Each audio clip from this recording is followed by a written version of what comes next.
ठीक हो गए, बराबर हमने खाया और उसके बाद में और परेशानी बढ़ता गया। हमने वो दवा प्रोडक्ट फेंक दिया, फिर हमने अंग्रेजी दवा खाने लगा। फिर उसके बाद में और हमारी परेशानी बढ़ने लगा और नस भी काम देता था, हम नहीं चल पाते थे, इतना झंझनाहट बना होता था कि हम सोचते थे कि हम तो अब नहीं बचेंगे। फिर हमने नहीं हार माना, हमारे बच्चे लोगों को हमारा देखते थे तो रोने लगते थे। हमारे शौहर पूछते थे कि आपको क्या हो गया, विदेश में रहते थे। तो हमने कहा कि कुछ नहीं हुआ। तो हमारे साथ से हमने बोला कि कुछ भी हो जाएगा तो नहीं बताना। तो वो बोले ठीक है। तो हमने रात में जब सोचते थे कि हम बचेंगे भी नहीं बचेंगे, उसके बाद में हमने नहीं हार माना। फिर हमने गया और रिपोर्ट भी दिखाया, कहने लगे कि सर हमको कैसे ठीक होगा। तो बोले कि ठीक है हम बताएंगे।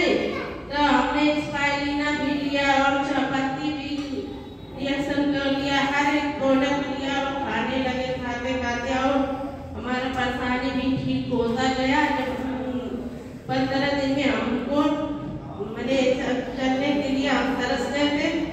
15 दिन में हमको रिजल्ट दिखा तो हम बोलने लगे कि अपने सास से बोलने लगे कि हम तो अब चल पाते हैं। तो बोले कि सही।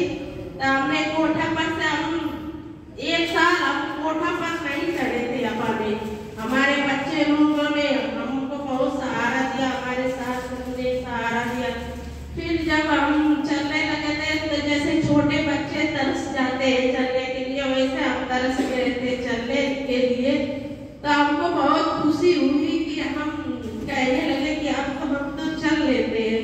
तो जब चलते चलते तो हम कहते थे कि आज टेम्पू नहीं करेंगे। वैसे तो हम बाजारे नहीं जाते थे, घर में से तो बाहर नहीं निकलते थे, शर्म के मारे हमारा पूरा शरीर फूल गया था। गाँव के मैंने देखते थे कि बोल रहे थे कि इसको क्या हो गया, कि अभी तो ये इतना अच्छा थी, क्या हो गया, ले जाइए पूरा शरीर एमआरआई कराने के लिए। हमारे शौहर पैसा भी भेज दिए थे एमआरआई कराने के लिए। और उसके बाद में हम जाने वाले थे पूरा शरीर एमआरआई कराने के लिए। फिर हमने रिएक्शन का प्रोडक्ट खाने लगा और हमारा परेशानी भी ठीक हुआ और हमारे बच्चे भी खाते हैं। और इस